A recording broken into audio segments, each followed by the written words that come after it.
వైద్య ఆరోగ్య శాఖలో ఖాళీగా ఉన్న మల్టీపర్పస్ హెల్త్ వర్కర్ పోస్టులు భర్తీ చేస్తున్నట్లు కాకినాడ జిల్లా వైద్య ఆరోగ్య శాఖ అధికారి నరసింహనాయక్ తెలిపారు. కోర్టు వివాదంలో ఉన్న కారణంగా జాప్యం జరిగిందని వెల్లడించారు. 185 మంది మల్టీపర్పస్ హెల్త్ వర్కర్లకు పోస్టింగ్ ఆర్డర్లు ఇస్తున్నట్టు వైద్య ఆరోగ్య శాఖ అధికారి వెల్లడించారు. మెరిట్ ఆధారంగా న్యాయస్థానాలు ఇచ్చిన తీర్పు పరిగణలోకి తీసుకుని ఉన్నతాధికారులకు నివేదించి వారి ఆదేశాల ప్రకారమే ఈ పోస్టులు ఇస్తున్నామని స్పష్టం చేశారు.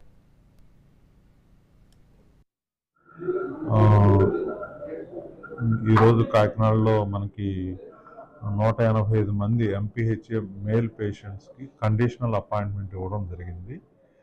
ఎస్టోల్ ఈస్ట్ గోదావరి డిస్టిక్లో మనకి ఈ కోర్టు కేసెస్లో 2002లో ఎంపీహెచ్ఏ మేల్ అభ్యర్థులు మనకి ఎంట్రన్స్ రాయడం జరిగింది. దాంట్లో కోర్ట్ ఆర్డర్స్ ప్రకారం మనకి డిఫరెంట్ చాలా సార్లు 2-3 సార్లు మనకి మెరిట్ ఆర్డర్ రివైజ్ చేయడం జరిగింది.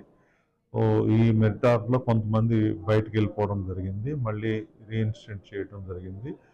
ఈ 185 మెంబర్స్ని మనము ఎస్టోల్ ఈస్ట్ గోదావరిలో ఎంపీహెచ్ఏ మేల్స్కి కండిషనల్ అపాయింట్మెంట్ ఇవ్వడం జరిగింది. ఎంపీహెచ్ఏ మేల్స్గా